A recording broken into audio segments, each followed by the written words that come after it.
কোরআন মাজিদে 3টা সূরা আছে এমন যে 3টা সূরার আয়াত সংখ্যা মাত্র 3টা করে। ওই 3 সূরার মধ্যেও সবচাইতে সংক্ষিপ্ত যেই সূরা সেই সূরাই হলো এই সূরা কাউসার। তো সূরা হিসাবে তো সংক্ষিপ্ত, লেকিন শিক্ষা হিসাবে এত বেশি বিস্তৃত। কেউ যদি সূরা কাউসারকেই নিজের জিন্দেগিতে ধারণ করতে চায়, তার জিন্দেগি আমূল পরিবর্তন হওয়ার জন্য যথেষ্ট ইনশাআল্লাহ। আল্লাহ তাআলা এই সূরার প্রথম আয়াতে নবীকে সান্ত্বনা দিচ্ছেন, ইন্না আ'তাইনাকাল কাউসার, হে নবী নিশ্চয়ই আমি আপনাকে দান করেছি কাউসার। এমন এক সময় আল্লাহ তাআলা তার নবীকে এটা বলে সান্ত্বনা দিচ্ছেন, চারদিকে যখন আমার নবীকে বিভিন্নভাবে এমন সব কথা বলা হচ্ছে যেগুলোর দ্বারা আমার নবী তার দিলে বড় কষ্ট পাচ্ছেন, আল্লাহ বলেন, ক্বাদ না'লামু ইন্নাহু লা ইয়াহযুনুকাল্লাযী ইয়াকুলুন, হে নবী আমি এটা খুব ভালো করে জানি এই মুশরিকরা, এই কাফেররা, এই বেঈমানরা আপনাকে যে কথাগুলো বলে এগুলো আপনার দিলে বড় কষ্ট দেয়। এমনকি আল্লাহ রাসূল সাল্লাল্লাহু আলাইহি ওয়াসাল্লামের এক একটা পুত্র সন্তান মারা যাচ্ছিল, আল্লাহ নবীর চোখ থেকে পানি ঝরছিল, নবীও দিলে কষ্ট পাচ্ছিলেন, কিন্তু মুশরিকরা সেটাকে নিয়ে পর্যন্ত টিটকারি মারছিল। তারা বলছিল, দাউ মুহাম্মাদান ওয়া আসহাবা ফাইন্নাহু রাজুলুন আবতার লা আকিবা লা ফাইদা হালাকা ইনকাতা যিকরুহু। আরে মুহাম্মদকে নিয়ে তোমাদের আর টেনশন লাগবে না, তোমরা মুহাম্মদ আর সাহাবীদেরকে নিয়ে আলোচনায় ছেড়ে দাও, কারণ মুহাম্মদ হলো এমন এক পুরুষ যে হলো লেজ কাটা। নাউযুবিল্লাহি মিন যালিক। মক্কার মুশরিকরা শব্দ ব্যবহার করছিল, ফাইন্নাহু রাজুলুন আবতার, ওই ইন্না শানিআকা হুয়াল আবতার, ওই শব্দটা নবী শানে বলে বলছিল যে মুহাম্মদ এমন এক পুরুষ যে লেজ কাটা, অর্থাৎ যার বংশ নাই, কোন বংশের বাতি জ্বলায় পুত্র সন্তান, তার কোনো পুত্র সন্তান তো আর বেঁচেই নাই। সুতরাং মুহাম্মদকে নিয়ে তোমাদের আর টেনশন করতে হবে না, একবার যদি মরে, একবার যদি দুনিয়া থেকে যায়, তার নাম নেওয়ারও কেউ থাকবে না, পৃথিবী থেকে তার আলোচনাও হারিয়ে যাবে। তো লোকে যখন এই কথাগুলো বলে বলে নবীকে বারবার কষ্ট দিচ্ছিল, আমার নবীকে এবার আল্লাহ নিজেই সান্ত্বনার পরশ বলিয়ে দিলেন। কারণ নবীর জিম্মাদার তো আল্লাহ তখন শুরু থেকেই হয়ে আছেন। আলাম ইয়াজিদকা ইয়াতীমান ফাআওয়া, তিনি কি তোমাকে এতিম অবস্থায় পান নাই? এরপর তিনি নিজে গায়বে মদদ দিয়ে তোমার আশ্রয়ের ব্যবস্থা করেন নাই? তা আমার নবীকে আল্লাহ সান্ত্বনা দিচ্ছেন, ইন্না আ'তাইনাকাল কাউসার। আরে তোমার কি লস নিয়ে তারা চিন্তা করছে, কোন ক্ষতি নিয়ে তারা চিন্তা করছে? দুনিয়া এবং আখিরাতের সর্বময় কল্যাণ, অধিক পরিমাণ কল্যাণ আমি তোমাকে দিয়ে দিয়েছি। কাউসার মানে খালি হাউজে কাউসার না। অনেকে ভাবে কাউসার মানে আল্লাহ তার নবীকে হাউজে কাউসার দান করেছেন, শুধু তা না, কাউসার মানি হল আল খাইর আল কাসীর। হে নবী আমি আপনাকে সর্বময় কল্যাণ, প্রচুর পরিমাণ কল্যাণ দান করেছি। হ্যাঁ, কিয়ামতের ময়দানে একটা বিশেষ হাউজ আমার নবীকে আল্লাহ দান করবেন, যেই হাউজের পানির বৈশিষ্ট্য হবে একবার যে পান করবে আর কখনোই তার পিপাসা লাগবে না। কেন লাগবে না? কারণ সেই পানিটা মূলত দুনিয়ার কোনো পানি হবে না। সেখানের যে পানিটা থাকবে, মান শারিবা মিনহু লাম ইয়াজমা বাদাহু আবাদা, সেই পানির যে বৈশিষ্ট্য স্থায়ীভাবে পিপাসা মিটে যাবে, এটা এমনি এমনি না। কারণ সেই পানি মূলত আসবে জান্নাতের একটা নহর থেকে, যেই নহরের নামও নাহরে কাউসার। জান্নাতের সেই নহরের নাম নাহরে কাউসার। যেই হাউজের মধ্যে এসে পড়বে সেই হাউজের নাম হাউজে কাউসার। পড়বে কি দিয়ে? এক হাদিসের মধ্যে আছে, 2টা পাইপলাইন থাকবে। পাইপ তো চেনেন আপনারা, 2টা পাইপলাইন দিয়ে জান্নাতের সেই নহর থেকে পানি এসে পড়বে সেই হাউজে কাউসারের ভেতরে, এবং তার সামনে এত বিপুল পরিমাণ পেয়ালা থাকবে, পানি পান করানোর জন্য এত বিপুল পরিমাণ পেয়ালা থাকবে, আকাশের তারকা যত বেশি, সেই পেয়ালার পরিমাণ দেখলে মনে হবে এর চাইতেও আরো অনেক বেশি। আল্লাহ রাসূল সাল্লাল্লাহু আলাইহি ওয়াসাল্লাম নিজ হাতে উম্মতকে সেখান থেকে পানি পান করাবেন। হ্যাঁ, কিছু মানুষ বড় দুর্ভাগা, বড় হতভাগা, সেই বুখারীতে আছে, তারা বড় আশা নিয়ে নবীর দিকে গিয়ে যেতে থাকবে, নবী বুঝি আমাকেও পানি পান করাবেন, আমিও বুঝি এই পানি পান করার পর চিরকালের জন্য আমার পিপাসা দূর হবে। কিন্তু যখনই নবীর কাছাকাছি যাবে, গায়েব থেকে আওয়াজ চলে আসবে, ইয়া রাসূলুল্লাহ খবরদার, আপনি তাকে পানি পান করাবেন না। কেন? কারণ তারা হলো এমন কিছু মানুষ যারা আপনার পরে আপনার রেখে যাওয়া দিনকে, আপনার আদর্শকে, আপনার সুন্নাহকে বিকৃত করে ফেলেছিল। আল্লাহ রাসূল সাল্লাল্লাহু আলাইহি ওয়াসাল্লামকে যখন এটা জানিয়ে দেওয়া হবে, তখন নবীও সঙ্গে সঙ্গে বলবেন, সুহকান সুহকান লিমান বাদদালা বাদি, সুহকান সুহকান লিমান গায়্যারা বাদি। আমার পরে আমার রেখে যাওয়া দিনকে যারা বিকৃত করেছো, দূর হও, তোমরা দূর হও, তোমাদেরকে আমি পানি পান করাবো না, তোমাদের মুখে হাউজে কাউসারের পানি আমি উঠিয়ে দেব না। এজন্য সাবধান। আল্লাহর ওয়াস্তে সাবধান। নবী যেই দিন রেখে গিয়েছেন, কিয়ামতের দিন আসলেই যদি নবীর হাতে হাউজে কাউসারের পানি পান করতে চান, সেই দিনের মধ্যে কোনো বিকৃতি ঘটানো যাবে না। আল্লাহ নবী ভবিষ্যৎবাণী করেছেন, তিনি রেখে গিয়েছিলেন এক উম্মত, এক জাতি, এক দল, তো তার উম্মত শীঘ্রই ভাগ হবে 73 দল। কেন? কারণ এক দলের আদর্শ হবে নবীর আদর্শ, সাহাবীদের আদর্শ, আর বাকি 72 দলের আদর্শ হবে না নবীর আদর্শ না সাহাবীদের আদর্শ। তাহলে কি হবে? কেউ কিছুটা বাড়িয়ে ফেলবে, কেউ কিছুটা কমিয়ে ফেলবে। আমরা যারা নবীর উম্মত বলে পরিচয় দেই নিজেদেরকে, আমাদের বাড়ানোরও দরকার নাই, আমাদের কমানোরও দরকার নাই। আমরা বিশ্বাস করি নবী যেই দিন দিয়ে গিয়েছেন, নবী যে ইসলাম দিয়েছেন, সেটাই যথেষ্ট। আমাদের বেদাতের পেছনে, শিরকের পেছনে, কুফরের পেছনে, ভণ্ডামের পেছনে, জাহেলিয়াতের পেছনে ছোটার দরকার নাই। আমার নবী এমন কোন অপূর্ণতা রেখে যান নাই যে অপূর্ণতা আমাকে পরিপূর্ণ করতে হবে। আমার নবী এমন কোন ত্রুটি রেখে যান নাই যেই ত্রুটি আমাকে দূর করতে হবে। সুতরাং আমাদের দায়িত্ব হলো নবী যা দিয়েছেন, যেভাবে দিয়েছেন, হুবহু সেটাকেই কিয়ামত পর্যন্ত আগলে ধরে রাখতে হবে। বাড়ানোও যাবে না, কমানোও যাবে না। কেউ বাড়িয়ে ফেলে, কেউ কমিয়ে ফেলে, কেউ ইসলামের মধ্যে নতুন 10-20টা বিধান ঢোকানোর চেষ্টা করে, কেউ যেগুলো আছে এগুলোও কিছু কিছু কাটছাট করার চেষ্টা করে।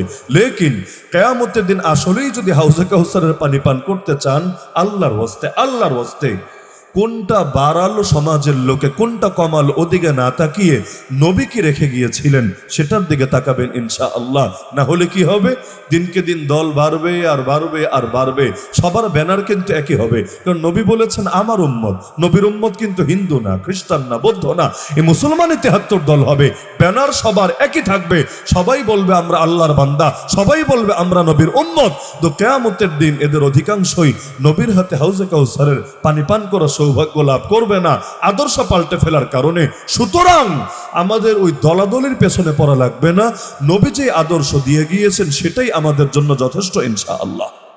তো বলছিলাম যে কাউসার মানে শুধু নাহরে কাউসার আর হাউজে কাউসারই না, জমিন এবং এই দুনিয়া এবং আখিরাতের যত ধরনের ভালাই আছে আল্লাহ নিজেই সবকিছু নবীকে দান করেছেন। এমন কি ওরা তো ভেবেছিল নবীর পুত্র সন্তান নাই, তার আলোচনা করবে কে? আল্লাহ বলেন ওরা ফানা আলাকা যিকরাক, আরে আমি আপনার আলোচনাকে, আপনার স্মরণকে সমুন্নত করে দিয়েছি। এমন করেছেন যেখানে আল্লাহর নাম নেওয়া হয় সঙ্গে সঙ্গেই নবীর নামটাও চলে আসে। লা ইলাহা ইল্লাল্লাহ আল্লাহর নাম, মুহাম্মাদুর রাসূলুল্লাহ নবীর নাম, আশহাদু আল্লা ইলাহা ইল্লাল্লাহ আল্লাহর নাম, আশহাদু আন্না মুহাম্মাদান আবদুহু ওয়া রাসূলুহু নবীর নাম, আত-তাহিয়াতু লিল্লাহি ওয়াস সালাওয়াতু ওয়াত তাইয়্যিবাত আল্লাহর নাম, আসসালামু আলাইকা আইয়ুহান নবী ওয়া রাহমাতুল্লাহি ওয়া বারাকাতুহু। বলতে বলতে আল্লাহুম্মা সাল্লি আলা মুহাম্মাদ ওয়া আলা আলি মুহাম্মাদ এটাও শেষ করে আল্লাহুম্মা বারিক আলা মুহাম্মাদ ওয়া আলা আলি মুহাম্মাদ। এজন্য হাসান বিন সাবিত বলেছিলেন ওয়াদাম্মাল ইলাহু ইসমান নবী ইলা ইসমিহি, আরে আল্লাহ নিজের নামের সাথে নবীর নাম মিলিয়ে দিয়েছেন। এজন্য দেখো না মুয়াজ্জিনও যখন আযান দেয়, ইদা ক্বালা ফিল খামসিল মুয়াজ্জিনু আশহাদু, ওই 5 ওয়াক্তের আযানের ভেতরেই আল্লাহর নাম নেওয়ার সঙ্গে সঙ্গে নবীর নামটাও তাকে নিতে হয়। আল্লাহু আকবার বলে শুরু, এরপরে আশহাদু আল্লা ইলাহা ইল্লাল্লাহ আল্লাহর নাম, শেষ না আশহাদু আন্না মুহাম্মাদার রাসূলুল্লাহ নবীর নাম। এমনকি শুধু নবীর নামই না, আল্লাহ তাকে এমন শান দিয়েছেন, এমন মাকাম দিয়েছেন।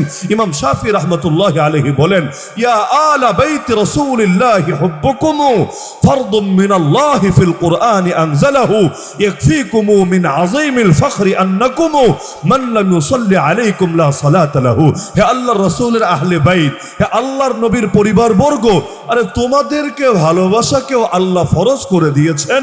এই বিধান কোরআনের মধ্যে তিনি নিজে নাজিল করে দিয়েছেন তোমাদের সৌভাগ্যের জন্য, তোমাদের মর্যাদার জন্য। তো এটাই যথেষ্ট। তোমাদের নামে যারা দরুদ পড়ে না তাদের দরুদ পরিপূর্ণই হয় না। নবীর শান না, নবীর আহলে বাইত যারা, তাদেরকেও আমার আল্লাহ ঈশান দিয়েছেন। তাদের নামে যদি দুরুদ না পড়ে, শুধু নবীর নামে পড়ে, ওই দুরুদও পরিপূর্ণ হয় না। এজন্য আমরা নামাজে দুরুদ পড়ি কিভাবে? আল্লাহুম্মা সাল্লি আলা মুহাম্মাদ, শেষ না, শেষ হলেও চলতো, শেষ না, ও আলা আলি মুহাম্মাদ। এর অর্থ কি? মুহাম্মদ সাল্লাল্লাহু আলাইহি ওয়াসাল্লামের আহলে বাইতের উপরে আপনি রহমত বর্ষণ করেন। তাহলে বলছিলাম ওরা ভেবেছে পুত্র সন্তান নাই, তারে কে স্মরণে রাখবে? আলহামদুলিল্লাহ সুম্মা আলহামদুলিল্লাহ। আরে ওই জামানায় আর লোক ছিল কয়জন? আজকে জামানায় দেখেন না, আমার নবীর উম্মতের সংখ্যাই 2 বিলিয়ন ছাড়িয়ে গেছে। 200 কোটির বেশি না, 200 কোটির বেশি না আমার নবীর উম্মতের সংখ্যা, এমনকি আমার নবীর আলোচনাকে আমার আল্লাহ এত বুলন্দ করে দিয়েছেন, আজও পর্যন্ত 1500 বছর পরেও কেউ যদি আমার নবীর সাথে বেয়াদবি করে তার ব্যাপারে কেউ কিন্তু চুপ থাকে না। এমনকি যাদের নামাজে দুর্বলতা, আমলে দুর্বলতা, অনেক কিছুতে দুর্বলতা, ওই মানুষগুলো পর্যন্ত কাফনের কাপড় গায়ে দিয়ে হলেও সেই গালিবাজ বেয়াদবদের বিরুদ্ধে রাস্তায় নেমে আসতে দ্বিধা করে না। তাহলে আমার আল্লাহ সান্ত্বনা দিচ্ছেন, ইন্না আতাইনাকাল কাউসার। হে নবী, ওরা কি বলছে না বলছে এতে মনে কষ্ট নিয়েন না। আরে আমি আপনাকে কি দিয়েছি, আমি আপনাকে কি দিয়েছি, আপনি সেটার কথা স্মরণ রাখবেন। সেটার কথা স্মরণ রেখে মনকে কখনো ছোট করবেন না, কারণ জগতের লোকে কি বলবে আর না বলবে।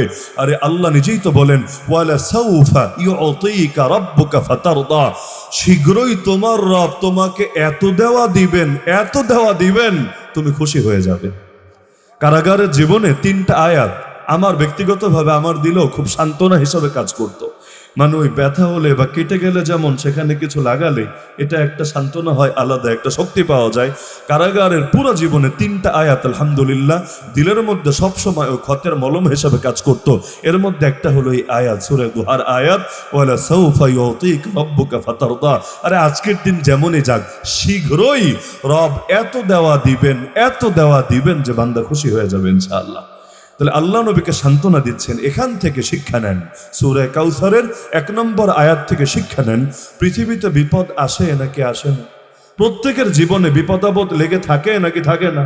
এমনকি ইমানদার হলে বিপদ আসবে না এমন না, বরং হাদিসে আছে মুমিন পুরুষ হোক আর মুমিন নারী হোক, বিপদ এবং কষ্ট তার সঙ্গে এমন ভাবে লেগে থাকে, হাত্তা ইয়ামশি আলাল আরদি ওয়া মা আলাইহি খাতিয়া, এক সময় এই বিপদের ওসিলায় তার সব গুনাহ ঝরতে ঝরতে এমন হয় সে মাটির উপর দিয়ে হাঁটে, কিন্তু আমলনামায় একটা পাপও আর বাকি থাকে না। আল্লাহ বিপদের ওসিলা সব পাপ মাফ করে দেন। আমরা না বিপদে পড়লে আর উল্টা বিপদের গালি দিই, দেয় না অনেকে? জ্বর হয়েছে, জ্বরের উপর রাগ, আরে জ্বর আসার টাইম পাইলি না। অথচ জ্বর হলে বান্দার গুনাহগুলো এমন ভাবে ঝরতে থাকে, আপনি ময়লা কাপড় পানি দিয়ে ভেজালে যেভাবে ধৌত করলে ঝরবে, এর চেয়ে তো বেশি পরিমাণ ঝরতে থাকে। এমনকি আমার নবী সাল্লাল্লাহু আলাইহি সাল্লাম শেষ বিদায়ের আগে প্রচন্ড জ্বরে আক্রান্ত। সাহাবী আব্দুল্লাহ বিন মাসউদ রাদিয়াল্লাহু আনহু গিয়ে বলেন, ইয়া রাসূলুল্লাহ, আপনাকে তো দেখতে পাচ্ছি অনেক কষ্ট হচ্ছে, আপনার অনেক কষ্ট হচ্ছে, ইন্নাকা লা তুআকু ওয়াকান শাদীদা। আল্লাহ রাসূল বলেন, হ্যাঁ, তোমাদের দুইজনের অসুস্থ হলে তাদের যে কষ্ট হয় আমার একার ওই পরিমাণ কষ্ট হচ্ছে। আল্লাহ রাসূলকে জিজ্ঞেস করলেন এবার সাহাবী আব্দুল্লাহ বিন মাসউদ রাদিয়াল্লাহু আনহু, ইয়া রাসূলুল্লাহ, এটা কেন? এটা কি এ কারণে? ইন্না লাকা আজরাইন, আপনার সওয়াবও ডাবল, আপনার প্রতিদানও দ্বিগুণ, এজন্য আল্লাহ আপনার থেকে পরীক্ষাও নিচ্ছেন দ্বিগুণ। বিষয়টা কি এমন? নবী বললেন, আরে আল্লাহ আমার মাকামও দিয়েছে বেশি, এজন্য আল্লাহ আমার পরীক্ষাও নিচ্ছে বেশি। এজন্য বুখারীতে হাদিস আছে, আশাদ্দুন নাসি বালাআন আল আম্বিয়া, সবচেয়ে বেশি মুসিবতে আক্রান্ত হন নবীরা, কারণ যার সাথে যার মহব্বত বেশি হয় সে তাকে যাচাই বাছাই বেশি করে নেয়। আল্লাহ নবী সাল্লাল্লাহু আলাইহি ওয়াসাল্লাম নিজের ব্যাপারে বলেন, উযিতু ফিল্লাহি মা লাম ইউযাহাদ, আল্লাহর পথে আমাকে এত বেশি কষ্ট দেওয়া হয়েছে যত বেশি কষ্ট কোনো দিনও কোনো মানুষকে দেওয়া হয় নাই। এজন্য নবী কিয়ামত পর্যন্ত সব ঈমানদারকে জানিয়েছেন, দুনিয়া মুমিনের কি খানা? জানেন না আপনারা দুনিয়া মুমিনের কি খানা? জেলখানা। দুনিয়া সিজনুল মুমিন। তো জেলখানায় কি আরাম বেশি থাকে না কষ্ট বেশি থাকে? তো মুমিনের জীবনে কষ্ট লেগেই থাকবে, লেকিন আপনি যখন দেখবেন আরেকজন ইমানদার কষ্টে পড়েছে, কোনো মুসিবতে পড়েছে, এই সূরা কাউসারের 1 নম্বর আয়াত থেকে শিক্ষা নেন, তার আর কোনো উপকার করতে পারেন বা না পারেন, উপকার করতে পারলে তো আলহামদুলিল্লাহ। যেমন এক মুসলমানের উপর আরেক মুসলমানের কিছু হকও আছে, এর মধ্যে একটা হক হলো সে যদি অসুস্থ হয় তাহলে মুসলমান তার খেদমত করবে, তার সেবা শুশ্রূষা করবে। এমনকি মনে করেন আমি অসুস্থ, আপনি আমাকে দেখার জন্য ঘর থেকে বের হলেন, যেই কয়টা কদম দিয়ে দিয়ে আমার কাছে আসবেন, আপনাকে আসমান থেকে ফেরেশতা এসে আপনাকে সুসংবাদ শোনাতে থাকবে, আনতিবতা ওয়া তাবা মামশাকা ওয়া তাবাওয়াতা মিনাল জান্নাতি মানজিলা, আর তোমার জীবন কামিয়াব হয়েছে, তোমার পথ চলাও সুখকর হয়েছে, আর জান্নাতকে তুমি নিজের ঠিকানা বানিয়ে ফেলেছো। তাহলে যদি অন্যকে সাহায্য করা যায় তো আলহামদুলিল্লাহ, হাদিসেও আছে আল্লাহু ফি আউনিল আবদ মা কানাল আবদু ফি আউনি আখি। আল্লাহ ততক্ষণ বান্দাকে সাহায্য করে যতক্ষণ বান্দা তার ঈমানদার ভাইয়ের সাহায্যে নিয়োজিত থাকে। তার মানে আপনি আরেকজনের বিপদে তার পাশে দাঁড়াবেন না, আপনার বিপদে আল্লাহ আপনার পাশে দাঁড়াবেন না। এমনকি শুধু জানমাল না, ইজ্জতের ক্ষেত্রে পর্যন্ত আল্লাহ রাসূল বলেন মান খাযালা আমরান মুসলিমান ফি মাওদিইন ইউনতাহাকু ফীহি মিন হুরমাতি ওয়া ইউনতাকাসু ফীহি মিন ইরদি। আরে কেউ যদি অপর কোনো মুসলমানের সাহায্য করা ছেড়ে দেয় এমন জায়গায় যেখানে তার মান সম্মান নষ্ট করা হচ্ছে, তার ইজ্জত হানি হচ্ছে, এরপরও সে পারত তার সাহায্য করতে, তবুও করে নাই, কি হবে? ইল্লা খাযালাহুল্লাহু ফি মাওতিনিন ইউহিব্বু ফীহি নুসরাতা। সে নিজে যখন বিপদে পড়ে আল্লাহর কাছে সাহায্যের জন্য হাহাকার করবে, সে পছন্দ করবে আল্লাহর নুসরত নেমে আসুক তার উপরে, ওই সময় আল্লাহ আর তার সাহায্য করবেন না, কারণ সে আরেকজন ইমানদার ভাইয়ের সাহায্য করে নাই। তো সুতরাং চেষ্টা তো থাকা দরকার এটা, আরেকজন বিপদে পড়লে আমি সাহায্য করব। কিছু যদি নাও পারেন, কিছু যদি নাও পারেন, সূরা কাউসারের 1 নম্বর আয়াত থেকে এই শিক্ষাটা অন্তত আজকে দিলে বসান। আমি ইনশাআল্লাহ যারাই বিপদে পড়বে তাদেরকে অন্তত 2-4 কথা বলে আমি তাদেরকে সান্ত্বনা দেব। কারো সন্তান মরে গেছে, আপনি আর কি করবেন? বাচ্চারা ফিরে আনতে পারবেন? সম্ভব না। যত বড় ডাক্তার হন, যত বড় নেতা হন, কাজ হবে না। লেকিন সান্ত্বনা তো দিতে পারবেন নাকি? এটাও পারবেন না।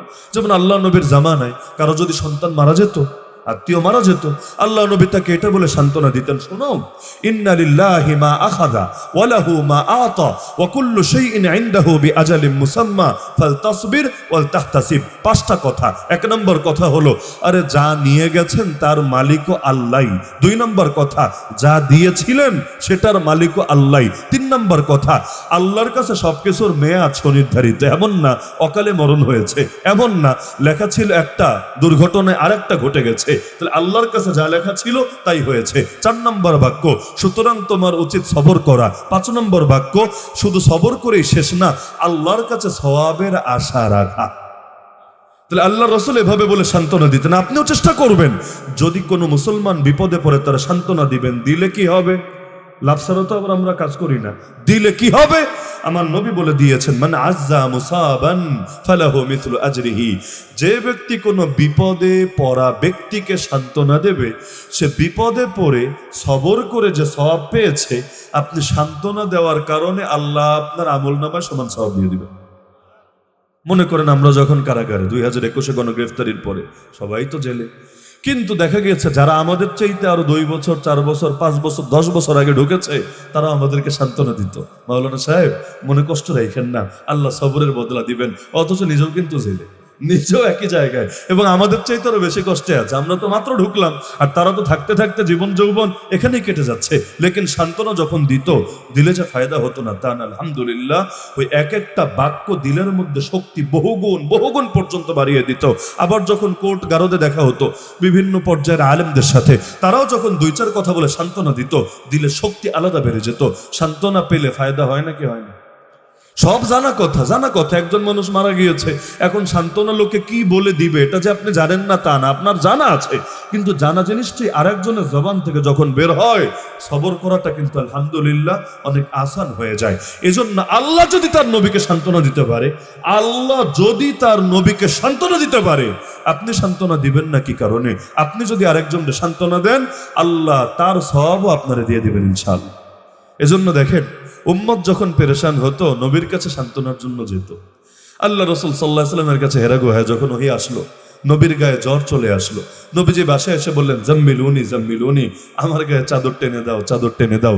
ওই সময় আল্লাহ রাসূল বললেন, বুখারীর হাদিস, লাকাদ খাশিতু আলা নাফসি, আর আমার নিজের প্রাণ নিয়ে ভয় হচ্ছে, মনে হচ্ছে আমি বাঁচবই না। অনেক সময় হয় না, অসুস্থ বেশি হয়ে গেলে মনে হয় চলে যাচ্ছে দুনিয়া থেকে। খারাপ কিছু তো না, এটা মানুষের মনে হতেই পারে। ওই সময় কি কপাল আম্মাজান খাদিজার, আমি বারবার চিন্তা করি আর ঈর্ষা করি, কি কপাল। উম্মত পেরেশান হলে নবীর কাছে যায়, নবী সান্ত্বনা দেয়। আল্লাহ রাসূল নিজে এখন অসুস্থ, নিজে বলছেন আমার প্রাণ নিয়ে ভয় হচ্ছে। ওই সময় নবীকে সান্ত্বনা দিয়েছিলেন কে? ওই নারী আম্মাজান খাদিজা রাদিয়াল্লাহু আনহা কি বলে দিয়েছেন আজও স্মরণের অক্ষরে লেখা আছে, সহিহ বুখারীতে একাধিক জায়গায় পাবেন, কাল্লা ওয়াল্লাহ লা ইউখজিকাল্লাহু আবাদা, না না না না, আল্লাহর কসম করে বলছি আল্লাহ কখনোই আপনাকে অপমানিত করবেন না, লাঞ্ছিত করবেন না। আরে তিনি বুঝলেন কিভাবে? তার কাছে কি ওহী আসে নাকি? আম্মাজান খাদিজা কি কোনো নবী রাসূল নাকি? না, তিনি বুঝলেন কিভাবে? অভিজ্ঞতারও দাম আছে। তিনি বললেন আপনার ভেতরে এমন কিছু গুণ আছে, এই গুণগুলো যাদের ভেতরে থাকে পৃথিবীর বুকে আল্লাহ সর্বদা তাদেরকে ইজ্জতের সাথে রাখে, কখনো তারা বেইজ্জতি হয় না। কি কি গুণ? ইন্নাকা লাতাসিলুর রাহিম ওয়া তাহমিলুল কাল্লা ওয়া তাকরি দাইফা ওয়া তাকসিবুল মা'দুম ওয়া তুঈনু আলা নওয়াইবিল হক। পাঁচটা গুণের কথা বলেছেন। এই গুণগুলো আপনার ভেতরে আছে আর আপনি পেরেশান হওয়ার কি আছে? আমি ঈমান আনলাম সর্বপ্রথম আপনার উপর। তাহলে কত বড় সান্ত্বনার কাজ তিনি করে দিয়েছেন। তো সুতরাং সান্ত্বনা দিবেন তো ইনশাআল্লাহ, সান্ত্বনা দিবেন তো ইনশাআল্লাহ। এরপর আল্লাহ বলে দিচ্ছেন দ্বিতীয় আয়াতে যে আপনারে অনেক নেয়ামত তো দিয়েছি, করণীয় কি? নেয়ামত আমার আপনার জীবনে নাই? নেয়ামত ছাড়া কে আছেন? নেয়ামত ছাড়া কে আছেন? আল্লাহ এক একজন এক এক লাইনে নেয়ামত দিয়েছেন। কাউকে ক্ষমতা দিয়েছেন, কাউকে সম্পদ দিয়েছেন, কাউকে সুন্দর রূপ লাবণ্য দিয়েছেন, কাউকে সুন্দর কলমের লেখার যোগ্যতা দিয়েছেন, কাউকে অনেক ভালো ব্রেন দিয়েছেন, কাউকে এক একটা না এক একটা জিনিস আল্লাহ সবাইরে দিয়েছেন। তাহলে নেয়ামত পাওয়ার পরে করণীয় কি? ফাসাল্লি লিরাব্বিকা ওয়ানহার। এই আয়াতের মধ্যে শিক্ষা আছে পৃথিবীতে আল্লাহ যাদেরকে দেয় সবাইরে যে ভালোবাসে বিষয়টা কিন্তু এমন না। বিগত সময় আমাদের পলাতক নেত্রী মাঝে মাঝে দলিল দিত ক্ষমতার মালিক তো আল্লাহ, আল্লাহই তো তারে ক্ষমতা দিয়েছে, সুতরাং বোঝা গেল আল্লাহ তারে ভালোবাসে। তুতিল মুলকা মান তাশা ওয়া তানজিউল মুলকা মিম্মান তাশা, এই আয়াতটা পড়ে পড়ে মাঝে মাঝে দলিল দিত। আমি যখন ওই ছোটবেলা থেকেই এগুলো শুনে আসছি, ওই সময় চিন্তা করতাম, অত পড়ালেখাও তখনও করে সারি নাই, ওই সময় চিন্তা করতাম আরে এত সুন্দর একটা আয়াত দিয়ে দলিল দিচ্ছে, আল্লাহ তো ক্ষমতা খালি তারে না, আল্লাহ তো ফেরাউনরাও দিয়েছে, আল্লাহ তো নমরুদরাও দিয়েছে, আল্লাহ তো আবু জাহলরাও দিয়েছে। এরাও যদি দাবি করে ভালো না বাসলে আল্লাহকে এমনি দিয়েছে, সুতরাং ফেরাউন যদি বলে আল্লাহ আমার সবচাইতে বেশি ভালোবাসে, অবস্থাটা কি হবে? সুতরাং মনে রাখবেন আল্লাহ আপনাকে দিয়েছে এর মানেই এটা না আল্লাহ আপনারে ভালোবাসে। তাহলে বুঝবেন কিভাবে আল্লাহ কেন দিলেন? ভালোবেসে দিলেন না ঢিল হিসাবে দিলেন? দেওয়া কিন্তু দুই রকমই হয়। র‍্যাব ধরেন কাউরে আটকালো, এখন তো আটকায় না, ভালো হয়ে গেছে, আগের কথা বলছে। রাতের বেলা আটকালো, কালো গাড়িতে করে জঙ্গলের মধ্যে নিয়ে গেল, এরপর নিয়ে সব র‍্যাব সদস্যই আছে, বললো যা দৌড় দে, যা দৌড় দে। শোনেন না এরকম কেচ্ছা কাহিনী, যা দৌড় দে। এটার কিন্তু দুই অর্থ হতে পারে। এক হলো যা তোর উপর মায়া হলো, তোরে ছাইরা দিলাম, দৌড় দে, তুই ভাগ, তোরে আর কিছু বলবো না। আর একটা অর্থ কিন্তু আছে যে তোরে দৌড় দিতে বললাম, এটা মূলত ভালোবেসে না, মুক্তির জন্য না, সাময়িক ঢিল হিসাবে একটু দৌড় দে না, পেছন থেকে গুলিটা করলে বড় মজা লাগবে। তাহলে দেখা যায় দুই রকমই হয়। আমার আল্লাহ কাউকে দেন ভালোবেসে, কাউকে দেন ঢিল হিসাবে। কাউকে দেন ভালোবেসে জান্নাতে তার মাকাম বৃদ্ধি করবেন বলে, কাউকে দেন ঢিল হিসাবে জাহান্নামে আর পানিশমেন্ট আরো বাড়ায় দিবেন এ কারণে। তাহলে আপনি কিভাবে বুঝবেন আল্লাহ আপনাকে ভালোবেসে দিয়েছেন নাকি ঢিল হিসাবে দিয়েছেন? ওই বোঝার আলামতি আমার আল্লাহ এই সূরা কাউসারের দ্বিতীয় আয়াতে বলে দিয়েছেন। বলবেন কিভাবে? সংক্ষেপে আগে বোঝেন। আল্লাহর নেয়ামত পেয়ে যদি দেখেন আল্লাহর সঙ্গে সম্পর্ক আরো বেড়েছে, শুকরিয়া করার যোগ্যতাও তৈরি হয়েছে, এই নেয়ামত দিয়ে আল্লাহর সন্তুষ্টি আরো বেশি অর্জন করার সুযোগ হচ্ছে, তাহলে ভেবে নিতে পারেন আল্লাহ আপনাকে ভালোবেসেই দিয়েছে। আর যদি এমন হয় আগে ভালোই ছিলেন, ধরেন আগে গরিব ছিলেন, ভালো ছিলেন, পয়সা হয়েছে, এখন নামাজ রোজারও খবর নাই, আগে কর্মী ছিলেন, ভালোই ছিলেন, এখন নেতা হয়েছেন, এখন আর কোনো কিছুর কোনো খবর টবর নাই, তাহলে বুঝে নিতে পারেন আল্লাহ আপনারে ভালোবেসে দেন নাই, বরং ঢিল হিসাবে দিয়েছেন। কারণ আল্লাহ তাআলা কারুনকে দিলেন। কারুনকে চেনেন আপনারা? কারুনকে চেনেন না? আল্লাহ কারুনকে দিলেন, এমন দেওয়া দিলেন সুবহানাল্লাহ, ওর চাবি বহন করতে গেলেও বিশাল শক্তিশালী কাফেলা ক্লান্ত হয়ে যায়। ওই রকম বড় লোক বাংলাদেশে একটা আছে নাকি? বাংলাদেশ দূরের কথা, বিল গেটসও অথবা ইলন মাস্কও অথবা এই টাইপের লোকেরা এত বড় লোক হয়েছে কিনা সন্দেহ আছে। ওর চাবি বহন করতে গেলে বিশাল শক্তিশালী কাফেলাও ক্লান্ত হয়ে যায়। ওয়াইন্না মাফাতিহাহু লাতানু বিল উসবাতি উলিল কুওয়া। এত নেয়ামত পেল, পাওয়ার পরে কি করলো? আল্লাহ বলেন এত নেয়ামত পাওয়ার পরে বলল ইন্নামা উতিতুহু আলা ইলমিন ইনদি, আরে এগুলো আমার যোগ্যতার কারণে, আমার জ্ঞানের কারণে, আমার প্রতিভার কারণে এগুলো দেওয়া হয়েছে। মানে সব ক্রেডিট অন নিজের। আল্লাহর দয়া স্বীকার করছে না, আল্লাহর অনুগ্রহ স্বীকার করছে না, ফলাফল সবার জানা আছে। ওই নেয়ামত টিকেছে না ধ্বংস হয়েছে? কেমন ভাবে? ফাকাসাফনা বিহি ওয়া বিদারিহিল আরদ। আল্লাহ বলেন শুধু ওকে না, ওকে ওর বাড়ি সহ ধসিয়ে দিলাম মাটির নিচে। অপরদিকে কারুন আর কি পেয়েছে? ওর চাইতে আরো অনেক বেশি আমার আল্লাহ নবী সুলাইমান আলাইহিস সালামকে দিয়ে দিয়েছেন। কি রাজত্ব, সুবহানাল্লাহ! ওই রাজত্ব তো আজকের আমেরিকাও কল্পনা করতে পারবে না। এই আধুনিক যুগে, এত তথ্য প্রযুক্তির যুগে, বিজ্ঞানের উৎকর্ষের যুগে এখনো কেউ কল্পনা করতে পারবে না যে রাজত্ব নবী সুলাইমান আলাইহিস সালাম করে গিয়েছেন। জিনের উপর রাজত্ব, শয়তানের উপর রাজত্ব। জিন মানে খেলে ভালোটা না, শয়তান যেটা, শয়তান ওয়া শায়াতিন কুল্লা বান্নাই ওয়া গাওয়াস, ওদের উপর রাজত্ব। বাতাসের উপর রাজত্ব, তাজরি বিআমরিহি রুহান হাইসু আসাব, পাখির উপর রাজত্ব। ওয়া তাফাক্কাদা তায়রা ফাকালা মা লি লা আরাল হুদহুদ। মানে কি রাজত্ব আল্লাহ তাকে দান করলেন। এত কিছু পেয়ে তিনি কি বললেন? তিনি কি বললেন? কোরআনে আছে, আলহামদুলিল্লাহ, আমার কিছু না, আমার কিছু না, সমস্ত প্রশংসা কার? আল্লাযী ফাদ্দালানা আলা কাসীরিম মিন ইবাদিহিল মুমিনিন, যিনি তার অসংখ্য ঈমানদার বান্দার উপর আমাদেরকে শ্রেষ্ঠত্ব দিয়েছেন, মর্যাদা দিয়েছেন। এমনকি রানী বিলকিসের সিংহাসন যখন তার সামনে হাজির করা হলো, ঘটনা সবাই জানেন। বিলকিস আসছিল, তিনি চাইলেন বিলকিসকে চমকে দেবেন, সারপ্রাইজ করে দেবেন। কি দিয়ে করবেন? তিনি জিজ্ঞেস করলেন, তোমাদের কে আছে যে তার সিংহাসন নিয়ে আসতে পারবে? কারণ ওই জামানায় তার সিংহাসনটা ছিল বিশেষ সিংহাসন, তার গর্বের প্রতীক, ঐতিহ্যের ধন। জিজ্ঞেস করলেন কে আনতে পারবে? এক জিন দাঁড়ায়া বলল, জিন যেন তেন জিন না, ওই কোনো কাঙ্গাল টাইপের জিন না। কালা ইফরিতুম মিনাল জিন, ইফরিত মানে হলো বিশাল সাইজের, ওই দৈত্য টাইপের জিন। ইয়া বিশাল জিন দাঁড়ায়া বলল, আনা আতিকা বিহি ক্বাবলা আন তাকুমা মিন মাকামিক। নবী টেনশন নিয়েন না, আপনি যে বৈঠকে বসে আছেন, বৈঠক শেষ করে ওঠার আগেই আমি এনে হাজির করব। ওয়া ইন্নী আলাইহি লাকাওয়িয়ুন আমিন। না, আমি চাপাবাজি করছি না, এই শক্তিও আমার আছে, আমানতদারিও ঠিক আছে। মানে 2 নম্বর একটা আইনা, এইটার রানী বিলকিসেরটা বইলা চালায় দিব তা না, আমানতদারিও 100 থেকে 100, আর শক্তিও আছে আলহামদুলিল্লাহ। কিন্তু নবী এটা পছন্দ করলেন না, কারণ এত সময় কেন লাগবে? বৈঠক তো আধা ঘন্টা 1 ঘন্টাও চলতে পারে, এত সময় কেন লাগবে?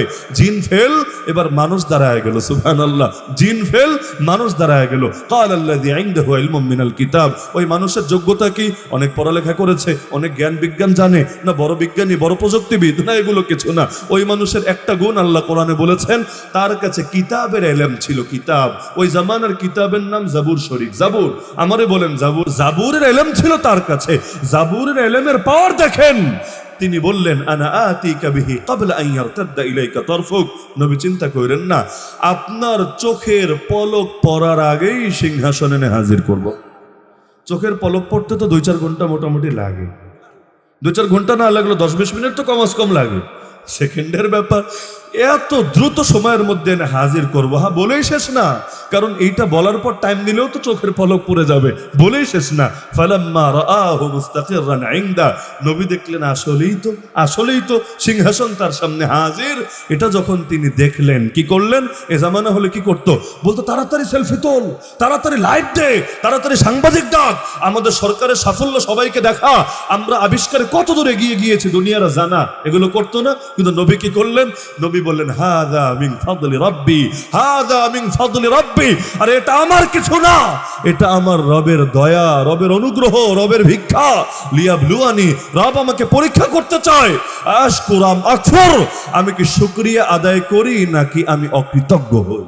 এজন্য নিয়মই হলো, যেই গাছে ফল যত বেশি হবে অথবা ফল যত বড় হতে থাকবে, ডালগুলো উপরের দিকে উঠবে না, ধীরে ধীরে নিম্নমুখী হবে। সুতরাং নেয়ামত পাওয়ার পরে যদি দেখেন দিলে বিনয় বেড়েছে, কৃতজ্ঞতা বেড়েছে, আল্লাহর সঙ্গে সম্পর্ক বেড়েছে, বুঝতে পারেন আল্লাহ আসলে আপনাকে ভালোবেসে আপনার মর্যাদা বাড়ানোর জন্যই দিয়েছে। মান তাওয়াদা লিল্লাহ রাফাহুল্লাহ। আল্লাহর জন্য যে ছোট হয়, বিনয়ী হয়, আল্লাহ তারে বড় বানায় দেয়। আর যে অহংকার দেখায়, আল্লাহ তারে নামায় দেয়। অহংকার দেখিয়েছিল ইবলিস, 2 পয়সার ইবলিস দাবি করে সে নাকি নবীর চাইতে উত্তম। আনা খায়রুম মিন, নাউযুবিল্লাহি মিন যালিক। এই যুগের ইবলিসরাও তো একই কথা বলে। 2 পয়সার বাউল আবুল সরকার আমার আল্লাহর ভুল ধরতে আসে, আমার আল্লাহর ভুল ধরার চেষ্টা চালায়। তাও কি যুক্তি দিয়ে? এমন যুক্তি যেটা না আমার আল্লাহর কোনো আয়াত, না নবীর কোনো হাদিস, না সাহাবীর কোনো বাণী। আউয়ালু মা খালাকাল্লাহ আলাইশ, এটা কি রে ভাই? এটা কি? এটা তো যদি এমন হতো যে কোনো সহি হাদিস বাদ দিলাম, কোনো জাল হাদিসে থাকতো, তাও নয়তো বোঝা যেত না ওই জালটা পরে অন্তত সে বিভ্রান্তিতে পড়েছে। বেটা ফাজিল, বানাবি নিজে আর দোষটা পাবি আল্লাহর উপরে। এইটা যদি ভণ্ডামি না হয়, ভণ্ডামি কারে বলে? বেটা গাঁজা খাওয়ার সময় একটু কমাতো খাওয়া দরকার, তারটা নিজের ছিড়বে আর লাস্টে সমাজের মধ্যে আগুন ধরাবে। এটা তো হয় না। গাঁজা খায় না এগুলা? বাউল গাঁজা ছাড়া বাউল হয় নাকি? আবার এমন খাওয়া খায় ওরা, তো এটাকে ওদের ইবাদতের অংশ বানিয়ে ফেলেছে। এমনকি খালি গাঁজা খেলেও চলতো। ওদের এক একটা খাবারের নাম আপনি এখানে বসে সার্চ করে দেখেন না, কত কত আজিব আজিব নাম। একটার খাবার আছে প্রেম ভাজা, নামটা খুব মজার না? প্রেম ভাজা, খেতে ভারী মজা। বানায় কি দিয়ে? বানায় হলো কুমারী নারীর মাসিকের রক্ত, পুরুষের বীর্য, মল মূত্র, এই সবগুলা মিলায়া সাথে ওই জবের কিছু অংশ মিলায়া এটা দিয়ে একটা খাবার বানায়। এটা খেলে ওদের নাকি বহুত রোগ থেকে মুক্ত হয়। আমি তো চিন্তা করি ওই যে একটা ধর্ম আছে না, যেই ধর্মের লোকেরা গরুর হলুদ হলুদ মুদ খায়, ওইগুলোর আকল এদের চাইতে অন্তত ভালো, যে নিজেরটা বাদ দিয়ে অন্তত গরুরটা খায়, তাও মোটামুটি একটা লেভেলে আছে। লেকিন এইগুলোতে এমন বরবাদ হওয়া হয়েছে, নিজের মুদ খাওয়ারে পর্যন্ত ওদের ধর্মের অংশ বানিয়ে ফেলেছে। এই বাউল ধর্ম, এটা কিন্তু আলাদা ধর্ম, অনেকে বোঝে না। অনেকে মনে করে এরাও মনে হয় পাপী মুসলমান আর কি, তবে মুসলমান। নাউযুবিল্লাহ। বাউলদেরকে কেউ মুসলমান মনে করলে ও বেঈমান। বাউল ধর্ম, মানব ধর্ম, লালন ধর্ম, এটা আলাদা একটা ধর্ম। ওদের আকীদা বিশ্বাস আলাদা, ওদের পথ পদ্ধতি আলাদা, ওদের ইবাদত আলাদা, ওদের সব আলাদা। এজন্য দেখবেন ওক্তিয়া নামাজ তো ওক্তিয়া নামাজ, জুমায়ও এরা মসজিদে আসে না। ওক্তিয়া বাদ দেন, জুমায়ও তারা মসজিদে আসে না। কেন আসবে? আপনি তো মসজিদে যান আল্লাহকে পেতে নাকি অন্য কাউরে পেতে? হ্যাঁ, নির্বাচন আসলে কেউ কেউ ভোটটা পাওয়ার জন্য যায়, ভিন্ন আলাপ, কিন্তু আপনি মসজিদে যান কাকে পেতে? আর ওরা মনে করে আল্লাহ, দেহের বাইরে আল্লাহ বলতে কিছু নাই, পরম সত্তা দেহের মধ্যেই থাকে, দেহতত্ত্ব। এজন্য ওরা মনে করে ধ্যান করে গুরুর মাধ্যমে, গুরুবাদী আকীদা, ধ্যান করে গুরুর মাধ্যমে যদি ওই পর্যায়ে নিজের মনকে পৌঁছাতে পারে, তাহলে পরম সত্তা তার যে নামেই ডাকা হোক না কেন, রব, খোদা, ভগবান, ব্রহ্মা, কৃষ্ণ, সে নাকি ওদের ভেতরেই চলে আসে। নাউযুবিল্লাহি মিন যালিক। এজন্য ওরা মনে করে ওরাই খালেক, ওরাই মাখলুক, ওরাই খোদা, আবার ওরাই বান্দা। নাউযুবিল্লাহি মিন যালিক। এই কারণেই এখন দিলের মধ্যে এই ফিলিংসটা আনার জন্যই তারা গাঁজা সেবন করে, কারণ সুস্থ মস্তিষ্কে এগুলো আসবে না ভেতরে। এখন গাঁজা খেয়ে খেয়ে যখন আত্মনিমগ্ন হয়, একাগ্রচিত্ত হয়, ধ্যানে বসে, তাদের মনে হয় এখন মনে হয় ওই আল্লাহ হয়ে গেছে। নাউযুবিল্লাহি মিন যালিক। এজন্য দেখবেন বেয়াদবগুলো বেয়াদবি করার সময় একটু ভয়ও দেখবেন না চেহারার ভেতরে। আপনি চিন্তা করেন, সব বাদ দিলাম, সব বাদ দিলাম, এই বেয়াদব যখন সূরায়ে নাস দিয়ে নাচানাচির পক্ষে দলিল দিল, আল্লাহ নাকি ওরা নাচতে বলেছে। দলিল কি? কুল আউযু বিরাব্বিন নাস, মালিকিন নাস, ইলাহিন নাস। এই যে কোরআনের অপব্যাখ্যাগুলো যে করলো, আচ্ছা ওর কথা বাদ দিলাম, যে তার সের ওর কথা বাদ দিলাম, এমনিও বাউল অর্থ পাগল। বাউল শব্দটা এসেছে সংস্কৃত ভাষার বাতুল থেকে। ওই বাতুল অর্থ পাগল, উন্মাদ, তার সেরা, ওইখান থেকে বাউল এসেছে। নামেও পাগল, কামেও পাগল, বাদ দিলাম, ও পাগল। কিন্তু ওর সামনে কি অন্তত 10-20টা লোক ছিল না? একটা অনুষ্ঠানে সে যখন গান গাচ্ছে, সামনে কি অন্তত 10-20টা লোক ছিল না? সে যখন কোরআনের অপব্যাখ্যা করলো, আমার আল্লাহর সামনে বেয়াদবি করলো, অন্তত একটা লোক, অন্তত একটা লোক কেন প্রতিবাদ করলো না? একটা লোক কেন ওর গালে জুতা ছুঁড়ে মারলো না? একটা লোক কেন এই বেয়াদবকে ওর উপযুক্ত প্রাপ্য বুঝিয়ে দিল না? কি বুঝলেন? এই জাতটাই হলো বেয়াদবের জাত, যারা আমার আল্লাহ, আমার নবী এবং ইসলামের সামনে বেয়াদবি করতে ওদের বিবেকে বা রুচিতে মোটেও বাঁধে না। সুতরাং নিয়ামত পাওয়ার পরে শুধু এটা খেয়াল করবেন যে ফাসাল্লি লিরাব্বিকা ওয়ানহার হচ্ছে কিনা। মানে কি? আগে শাব্দিক অর্থ বোঝেন। ফা মানি সুতরাং, সল্লি মানি নামাজ পড়েন, লিরাব্বিকা মানি আপনার রবের জন্য, ওয়ানহার মানি এবং কোরবানি করেন। অর্থ কি? শুধু নামাজ পড়লে আর কোরবানি করলেই চলবে? জাকাত লাগবে না, রোজা লাগবে না, হজ লাগবে না, আরো কত কিছুই তো আছে, এগুলো কিছু লাগবে না? হ্যাঁ, সব লাগবে। মূলত নাম বলেছে দুইটা, বুঝিয়েছে দুইটা প্রকারকে। নামাজ পড়তে পয়সা লাগে না, কিন্তু শরীরের খাটুনি লাগে, তাই না? নামাজ পড়তে পয়সা লাগে নাকি? কয় টাকা লাগে বলেন আমারে? নামাজ পড়তে পয়সা লাগে না, কিন্তু শরীরের মেহনত লাগে নাকি লাগে না? এজন্যই তো ফজরে ওঠেন না, এজন্যই তো ওঠেন না। হ্যাঁ, আর কোরবানি করতে গায়ের খাটুনি না দিলেও চলে, পয়সা দিলেই কাজ হয়ে যায়, কিচ্ছু লাগবে না। আপনার জবাই করা লাগবে না, হাতও লাগানো লাগবে না, খালি পয়সা দিবেন, একদম রেডি হয়ে রান্না হয়ে আপনার সামনে এসে হাজির হয়ে যাবে ইনশাআল্লাহ। তাহলে ফাসাল্লি লিরাব্বিকা ওয়ানহার দ্বারা আমার আল্লাহ কি বুঝালেন? আমার আল্লাহ বুঝালেন তোমার জান দিয়ে প্লাস তোমার মাল দিয়ে, তোমার শরীর দিয়ে এবং তোমার সম্পদ দিয়ে ইবাদত করবা। একমাত্র কার জন্য? আগের আয়াতে নেয়ামত দেওয়ার কথা বললেন, পরের আয়াতে ইবাদত করার কথা বললেন। মানে কি?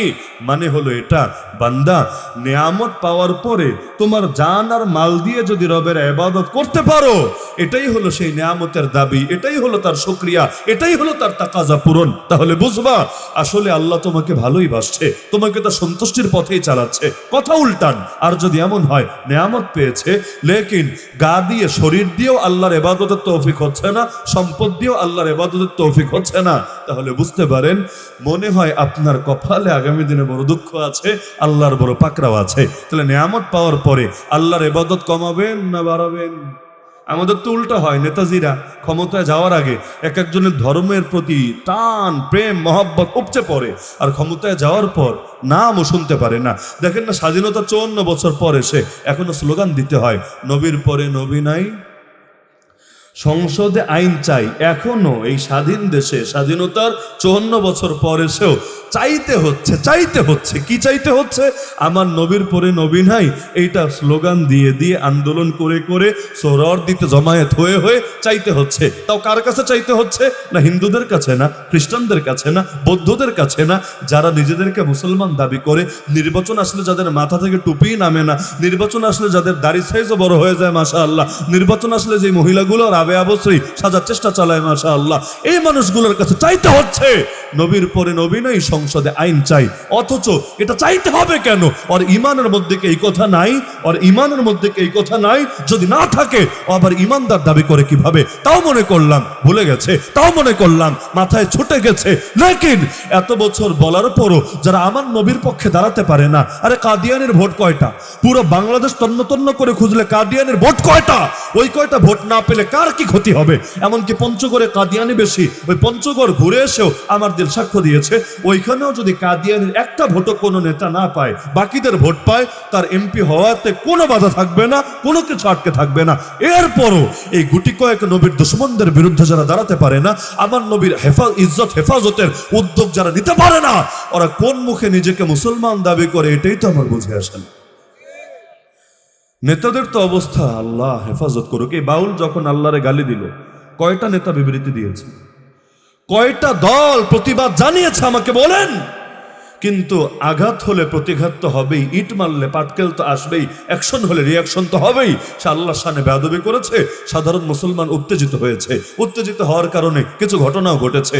এখন দেখেন ওই নেতাজিরা ল্যাঞ্জা লুকায় রাখতে পারে নাই, এবার বের হয়ে সাধারণ মুসলমানকে গালি দিচ্ছে না, এখনো বেয়াদবদের বিরুদ্ধে কথা বলছে না, এখনো কটুক্তকারীদের শাস্তি চাচ্ছে না। এমনকি আজও পর্যন্ত এই দেশে যে আল্লাহ এবং তার নবীর ইজ্জত হেফাজতের জন্য একটা সুনিশ্চিত আইন হলো না, ব্লাসফেমি আইন পাশ হলো না, তাদের সামনে বেয়াদবি করলে সর্বোচ্চ সাজা মৃত্যুদণ্ড, এমন একটা আইন আজও পর্যন্ত চূড়ান্ত হলো না। এটা নিয়ে কারো কিন্তু কোনো মাথা ব্যথা নাই। অথচ 2013-তে আমাদের ভাইয়েরা শাপলা চত্বরে যে রক্ত দিয়েছে, 13টা দাবির মূল দাবি কিন্তু এটা ছিল, আল্লাহ এবং তার নবীর সামনে বেয়াদবি করলে তাদেরকে ফাঁসির আওতায় আনতে হবে, সর্বোচ্চ সাজা মৃত্যুদণ্ডের ব্যবস্থা করতে হবে। লেকিন আজও পর্যন্ত কি হয়েছে? যার কারণে প্রতিদিন বেয়াদবের সংখ্যা খালি বাড়ছে। কয়েকদিন আগে, মাস দেড় মাস আগে ঢাকায় এক প্রাইভেট ইউনিভার্সিটিতে কোরআন শরীফ পায়ের তলায় ফেলে লাথি মেরে মেরে বেয়াদবি করা হলো। ওই ঘটনা পূর্ণ হতে না হতে 2 পয়সার বাউল আবুল সরকার আমার আল্লাহর শানে কটূক্তি করলো। ওই ঘটনার শেষ হতে না হতে আপনাদের পাশেই তো ব্রাহ্মণবাড়িয়া, এই ব্রাহ্মণবাড়িয়া নবীনগরে দিনে দুপুরে মসজিদের সামনে কোরআন শরীফে আগুন দিয়ে সেই কোরআনকে লাথি মেরে মেরে বেয়াদবি করলো। এত বেয়াদব বাড়ছে কেন? এ কারণেই বাড়ছে, আইন যতদিন প্রয়োগ না হবে ততদিন পর্যন্ত শুধু ওয়াজ দিয়ে বেয়াদবি বন্ধ হবে না, বরং সব ক্ষেত্রে সোজা আঙ্গুলে ঘি উঠবে না, কখন আঙ্গুল বাঁকা করতে হবেই হবে। তাহলে নেয়ামত পাওয়ার পরে আল্লাহর ইবাদত কমাতে হবে না বাড়াতে হবে? ইন্না শানিআকা হুয়াল আবতার। আর আল্লাহর পথে চলতে গেলে, আল্লাহর কথা বলতে গেলে দুশমন তৈরি হবেই হবে। ভালো কাজ করবেন আর দুশমনিতে পড়বেন না, এটা কোনোদিন হয় নাই, হবেও না। বিশ্বাস না হলে শুরু করে দেখেন, কাম না করলে ঝামেলা নাই, ভালো কাজ, এমনকি মসজিদ মাদ্রাসার কাজও শুরু করে দেখেন। এই যে আজকে মাহফিলটা হয়েছে 20 বছর ধরে হচ্ছে, জিজ্ঞেস করেন মাহফিল হতে ঝামেলা হয় কিনা, বহু ধরনের কথা শোনা লাগে কিনা, বহু রকম পেরেশানি করা লাগে কিনা। যে কোনো ভালো কাজে দেখবেন দুশ্মনী হবেই হবে। তো দুশ্মনী যদি হয় আপনি কি থেমে যাবেন? আপনি কি দমে যাবেন? ইন্না শানিআকা হুয়াল আবতার। আপনার দুশমনদের ব্যাপারে আল্লাহ নিজেই যথেষ্ট হবেন। ইন্না, নিশ্চয়ই, শানিআকা, আপনার প্রতি যারা দুশমনী রাখবে, হুয়াল আবতার, তারাই নির্বংশ হবে, তারাই লেজকাটা হবে। হে নবী, আপনাকে তো লেজকাটা বলে টিটকারি মারছে, লেজকাটা আপনি হবেন না, ওরাই লেজকাটা হবে, ওদের বংশই নির্বংশ হবে। এজন্য আমার নবীর বংশ আলহামদুলিল্লাহ সারা দুনিয়ায় খুঁজে পাওয়া যাবে। নাই বাংলাদেশে নাই, ইন্ডিয়ায় নাই, পাকিস্তানে নাই, আফগানিস্তানে নাই, তুরস্কে নাই, সৌদি আরবে নাই। আবু জাহেলের বংশধর কই? আবু জাহেলের বংশধর গেল কই? ইন্না শানিআকা হুয়াল আবতার। আপনার প্রতি যারা দুশমনী রাখবে, ওদের বংশকেই দিবেন আমার আল্লাহ নির্বংশ করে। তাহলে এই তিনটা আয়াত থেকে অনেকগুলো মৌলিক শিক্ষা বোঝা যাচ্ছে নাকি যাচ্ছে না? আল্লাহ আমাদের সবাইকে এই তিন আয়াতের মৌলিক শিক্ষা জিন্দেগিতে ধারণ করার তৌফিক দান করুন, আমিন। ওয়া আখিরু